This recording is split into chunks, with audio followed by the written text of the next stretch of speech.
बच्चों नमस्कार, स्वागत है आपके अपनी यूट्यूब चैनल एग्रोटेक स्टडी में। बच्चों ये मॉडल पेपर आपका कृषि विज्ञान के लिए उपयोगी गणित के मूल तत्व यानी एलिमेंट ऑफ साइंस यानी पीसीएमबी का कक्षा 12वीं का आपका मॉडल पेपर है। देखिए किस प्रकार के प्रश्न आपके एग्जाम में जो है पूछे जाएंगे, किस प्रकार का पेपर आपका बनेगा। देखिए आप इस प्रकार से जो निर्देश तो आप लोग मैंने कल ही बता दिया था आपको क्रॉप प्रोडक्शन में, बाकी सभी सेम रहेंगे, तीनों का जो भी निर्देश रहेंगे सेम रहेंगे। बाकी किस प्रकार के प्रश्न आपके बनेंगे वो आप देख लीजिए। बड़े सिंपल प्रश्न है, देखिए आप लोग। चुंबकीय आघूर्ण का सूत्र क्या है? 2ml, ml, CH sin theta या D है 2mH। तो इसका जो आंसर सही होगा ना वो है 2ml। मैंने आपको पढ़ाया है चुंबकीय आघूर्ण का सूत्र है 2ml। कैलोरी मापी बना होता है किसका? लकड़ी का, लोहे का, चांदी का या तांबे का। सब लोग जानते हैं कि कैलोरी मापी तांबे के बने होते हैं। किसके बने होते हैं? तांबे के बने होते हैं। ये चीज़ मैंने आपको पढ़ाई है, कोई दिक्कत इसमें नहीं होनी चाहिए। एल्किन का सूत्र है, देखिए C2H2n-2, CnH2n, आगे देखिए CnH2n+2 या D है CnHn। तो याद रखें एल्किन का जो सामान्य सूत्र है आपको पता होना चाहिए, वो है सी आंसर CnH2n+2। ध्यान रखें CnH2n+2 ये एल्किन का सामान्य सूत्र है। आगे यदि हम बात करें एथेनॉल की, तो एथेनॉल सोडियम हाइड्रोक्साइड तथा आयोडाइड के साथ क्या देता है? एथिल आयोडाइड देता है, सोडियम एथोक्साइड देता है, एथेन देता है या आयोडोफॉर्म। तो ध्यान रखना बच्चों, एथेनॉल सोडियम हाइड्रोक्साइड तथा आयोडाइड के साथ जो देता है वो आयोडोफॉर्म है। इसका आंसर सही होगा आयोडोफॉर्म, इसका आंसर सही होगा। ठीक है। यदि हम आगे बात करें, प्रोटीन आवश्यक तत्व है, प्रोटीन आवश्यक तत्व है सल्फर का, क्लोरीन का, नाइट्रोजन का या आयरन का। तो बच्चों याद रखना प्रोटीन जो आवश्यक तत्व है वो है, इसका आंसर सही होगा सी नंबर यानी नाइट्रोजन। विशेष याद रखना आप लोग, नाइट्रोजन एक तरीका आपका प्रोटीन ही होता है। ठीक है, तो ये थे आपके ओटी आपके सभी सही होंगे। आगे यदि हम लोग बात करें नेक्स्ट आपका इंग्लिश में आप लोग देख सकते हैं चूज द करेक्ट ऑप्शन से, तो सभी बच्चों के यहाँ तक हैं सही होंगे। आगे हम लोग बात करेंगे नेक्स्ट आपके रिक्त स्थानों की पूर्ति कीजिए। तो रिक्त स्थान आप लोग देख लीजिएगा। सबसे पहला है चुंबकीय बल रेखाएं एक दूसरे को कभी नहीं, तो आपको रिक्त स्थान बताना क्या है? चुंबकीय बल रेखाएं एक दूसरे को कभी नहीं काटती हैं। याद रखना, कभी नहीं काटती हैं, विशेष आपको याद रखना है। ठीक है ना, ये इसका गुण होता है चुंबकीय बल रेखाओं का, आपको मालूम हुआ। इसके बाद करें सेकंड हम बी नंबर की कि भाप की गुप्त ऊष्मा होती है। भाप की गुप्त ऊष्मा कितनी होती है? सबको मालूम होगा, ज़्यादा होती है। कितनी होती है? 536 कैलोरी। ध्यान रखें 536 कैलोरी प्रति ग्राम आपकी भाप की गुप्त ऊष्मा होती है। इसके बाद यदि हम आगे बात करें ग्लूकोज के अणुसूत्र की, तो ग्लूकोज का जो अणुसूत्र है ये आपको याद रखना है बच्चों, क्या होता है? C6H12O6। याद रखना C6H12O6 आपका इसका अणुसूत्र होता है। ठीक है, ग्लूकोज का। आगे हम लोग बात करें बच्चों नेक्स्ट आपका एस्टिलीन अति अल्प विलेय है। जी हाँ बच्चों, एस्टिलीन अति अल्प विलेय है। तो आपको एक चीज़ पता होना चाहिए कि एस्टिलीन जो है ना जल में तो अविलेय होता है, लेकिन ईथर और एल्कोहल इन दोनों में आपका विलेय होता है। तो एस्टिलीन अति अल्प विलेय है, तो इसका जो सही आंसर होगा वो होगा ईथर। ध्यान रखना, ईथर में ये विलेय होता है लेकिन कम विलेय होता है ईथर में। ठीक है। लिपिड्स जल में होते हैं, लिपिड्स जल में होते हैं क्या? तो लिपिड्स जो होते हैं ना वो एक तरह के फैट होते हैं, वसा होते हैं, और लिपिड्स जल में आपके जो होते हैं ना वो अविलेय होते हैं। ध्यान रखना क्या होते हैं? अघुलनशील या हम लोग कह सकते हैं अविलेय होते हैं। ये विशेष आप लोग याद रखेंगे। ठीक है ना। शैवालों की कोशिका भित्ति बनी होती है। तो बताइए शैवालों की कोशिका जो भित्ति होती है, कोशा भित्ति होती है, किसकी बनी होती है? तो ध्यान रखें शैवालों की कोशा भित्ति सेलुलोज की बनी होती है। किसकी बनी होती है? सेलुलोज की। ये विशेष आपको याद रखना है, किसकी बनी होती है? सेलुलोज की ये बनी होती है। ठीक है ना। तो रिक्त स्थान भी आपने देख लिए, ज़्यादातर बच्चों के सही होंगे। कहीं कन्फ्यूजन हो रहा हो तो आप लोग कमेंट बॉक्स में लिखकर ज़रूर बताइएगा। आगे हम लोग बात करेंगे बच्चों, इंग्लिश में आप लोग देख सकते हैं, जिन बच्चों को इंग्लिश मीडियम के छात्र हैं वो यहाँ से आप लोग देख लीजिएगा। सही जोड़ी बनाइए। देखो सही जोड़ी जो है ना, माध्य विचलन विचलन गुणांक, ये तो हमारे सिलेबस में है ही नहीं अब की बार, फिर भी दे दी, कोई बात नहीं है, हम लोग इनको सही करेंगे।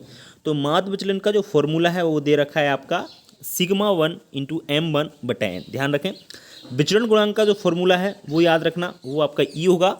ये आपका चिन्ह बना हुआ है ना इस प्रकार से, इसका मतलब होता है समांतर माध्य, हम लोग कह सकते हैं समांतर माध्य बराबर m इंटू 100, इसका फॉर्मूला होता है विचलन गुणांक का। सूक्ष्म जैविकी, जी हाँ, सूक्ष्म जैविकी किससे संबंधित देखिए आप लोग, ल्यूबेन हॉ काल्बान से। तो ध्यान रखना सूक्ष्म जैविकी के जो पिता हैं वो हैं ल्यूबेन हॉ, तो इसका ये होगा। जीन चिकित्सा कैसे संबंधित है देखिए आप लोग, तो जीन चिकित्सा जो संबंधित है वो है अनुवांशिकी इंजीनियरिंग से, जेनेटिक इंजीनियरिंग इसको बोला जाता है। और ऊष्मा का जो मात्रक है वो क्या होता है, ऊष्मा का मात्रक जूल होता है। ऊष्मा का मात्रक क्या है, जूल है। तो जोड़ी तो बिल्कुल सिंपल है। ये दो आपकी जो दे रखी है ये सिलेबस से बाहर दे रखे हैं, अगर हम 2022 का सिलेबस देखें उसके अकॉर्डिंग तो ठीक है। चलिए बढ़ेंगे हम लोग आगे, नेक्स्ट आपके OROT देखते हैं किस प्रकार के पूछे गए हैं। एक वाक्य में उत्तर लिखिए, तो एक वाक्य में जो उत्तर हैं वो किस प्रकार से दे रखे हैं, आप लोग अच्छी प्रकार से दे सकते हैं।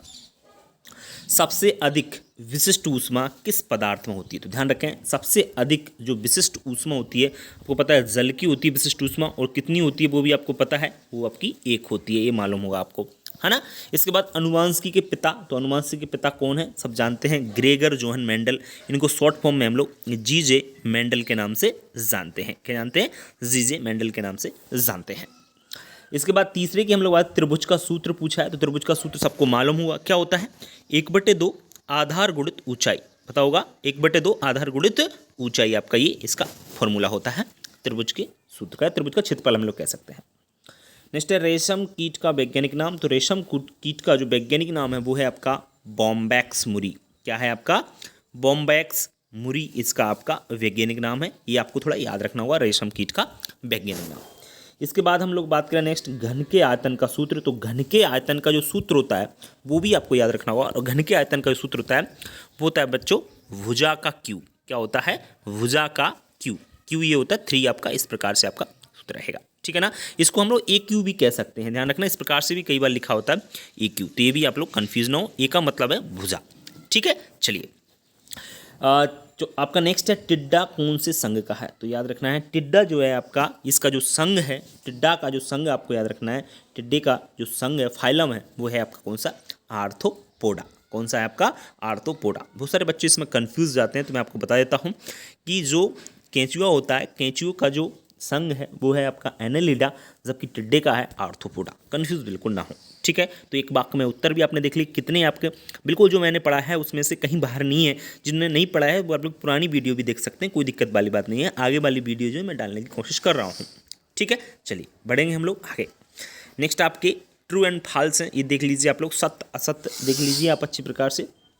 सत्य असत्य आपके हैं, सबसे पहले किण्वन एंजाइम के माध्यम से संपन्न होता है, किण्वन एंजाइम के माध्यम से संपन्न होता है। जी हाँ बच्चों, जो किण्वन होता है इसमें एंजाइम की बिल्कुल है, तो इसका आंसर बिल्कुल सत्य होगा, इसका आंसर क्या है, सत्य। ध्यान रखें किण्वन एंजाइम के माध्यम से ही संपन्न होता है। इसके बाद कहा है दीमक एक लाभदायक कीट है, बिल्कुल असत्य होगा ये, क्यों, क्योंकि दीमक एक हानिकारक कीट है, ना कि लाभदायक कीट। आपको पता है कि लाभदायक कीट रेशम होता है, लाख कीट होता है, और इसके अलावा मधुमक्खी, ये 3 ही हमारे लाभदायक हैं, बाकी जितने भी कीट हैं ये सभी जहाँ तक क्या होते हैं आपके हानिकारक कीट होते। दीमक ये आंसर आपका असत्य होगा। क्षय रोग एक वायरस जनित रोग है, बिल्कुल नहीं है बच्चों। क्षय रोग को हम TB बोलते हैं, ट्यूबरकुलोसिस बैक्टीरिया के द्वारा होती है, मतलब जीवाणु से होती है, वायरस जनित नहीं है, तो ये भी आपका क्या होगा, असत्य होगा। ध्यान रखें क्षय रोग वायरस जनित रोग है, बिल्कुल गलत बात है। घर में वृत्त का क्षेत्रफल, तो वृत्त का क्षेत्रफल πr², जी हाँ इसका आंसर सही है। तो वृत्त का क्षेत्रफल πr² होता है, बाकी वृत्त का परिधि जो होती है ना वो याद रखें वो 2πr होती है, वो क्या होती है 2πr होती है, ये ध्यान रखना है थोड़ा सा आपको। वृत्त का क्षेत्रफल πr², बिल्कुल आंसर सही होगा। वायरस जीवित एवं आजीवित की कड़ी है, बिल्कुल सत्य है। यूरिया खाद है, ये असत्य है, क्योंकि यूरिया क्या है, एक उर्वरक है, उर्वरक है, ध्यान रखें आप लोग, यूरिया खाद नहीं है, यूरिया एक उर्वरक है। तो बच्चों ये थे आपके जो भी OT आपके मॉडल पेपर में जिस प्रकार से पूछे गए हैं वो मैंने आपको बता दिए हैं। अब क्वेश्चन आंसर भी आप लोग देख लीजिए किस प्रकार के क्वेश्चन आंसर। देखिए पूछा गया अस्थायी एवं स्थायी चुंबक की परिभाषा, मैंने अच्छी प्रकार से पढ़ाया है आपको। चुंबकीय बलरेखाओं के गुण बहुत अच्छी प्रकार से आपको पढ़ाया है। विद्युत क्षेत्र की तीव्रता की परिभाषा, मात्रक, ये भी मैंने आपको पढ़ाया है। विद्युत विभव को प्रभावित करने वाले कारक बिल्कुल आपको पढ़ाया, आपको मालूम है ये सब चीज़, आपने पढ़ा होगा मेरे से तो आपको पता होगा। एथिल एल्कोहल का संरचना सूत्र एवं अणुसूत्र पूछा है, बिल्कुल। किण्वन के कोई दो महत्व, बहुत सिंपल क्वेश्चन है। ग्लूकोज के दो भौतिक गुण। आगे हम लोग बात करें, नेक्स्ट आप लोग देख सकते हैं अच्छी प्रकार से जैव रसायन का दो उपयोग, बिल्कुल पढ़ाया है आपको बायोकेमिस्ट्री 10वें चैप्टर में जैव रसायन में। मेंडल के प्रभाविता का नियम पढ़ाया है कि नहीं आपको मालूम होगा। पादप प्रजनन के कोई दो उद्देश्य, ये भी आपको जानकारी होना चाहिए कि मैंने पढ़ाया है कि नहीं। सभी चीज़, ऐसा कोई क्वेश्चन जो नहीं है जो मैंने नहीं पढ़ा। समबाहु त्रिभुज और विसमबाहु त्रिभुज का क्षेत्रफल ज्ञात करने के सूत्र पूछे, तो सभी सूत्र मैंने OTO में आपको पढ़ाए हैं, आप लोग देख सकते हैं पुरानी वीडियो में। यदि नहीं देखें तो मैं नई वीडियो जो बनाऊंगा उसमें आप लोग देख लेना, सभी चीज़ आपको वही मिलेंगी जो इसमें मिल रही है। समकोण त्रिभुज का क्षेत्रफल ज्ञात करने का फॉर्मूला, आदर्श माध्य के गुण, ये हमारा हुआ नहीं है अभी, इसलिए आप लोग बहुत सारे सोचेंगे बच्चे कि सर ये तो पढ़ाया नहीं है। बिल्कुल ऐसी चीज़, सांख्यिकी के कार्य लिखिए, विद्युत वाहक बल की परिभाषा, चालक के प्रतिरोध को प्राप्त करने वाले कार्य, ये तो मैंने पढ़ाया है। मीथेन के भौतिक गुण ये भी पढ़ा चुका हूँ। एल्कीन की कोई 6 यौगिकों के नाम, ये क्वेश्चन नहीं पढ़ाया है।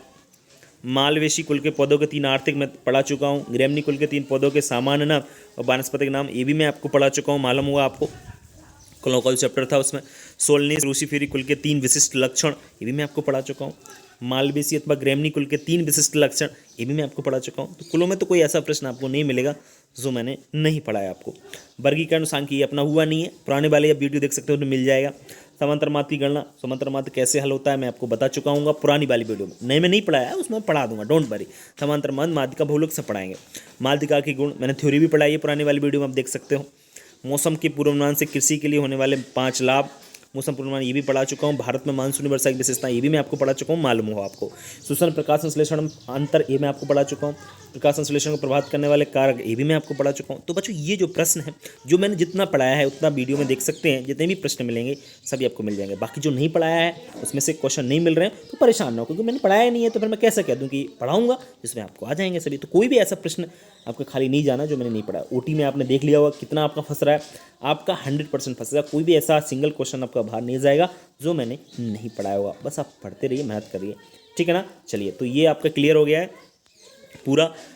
आगे हम पशुपालन का लाने की कोशिश करेंगे। पशुपालन का जो मॉडल पेपर है वो भी आपको लेकर आएंगे, ठीक है बच्चों। तो आज के लिए इतना ही, कल फिर मिलेंगे नई वीडियो में, तब तक के लिए नमस्कार।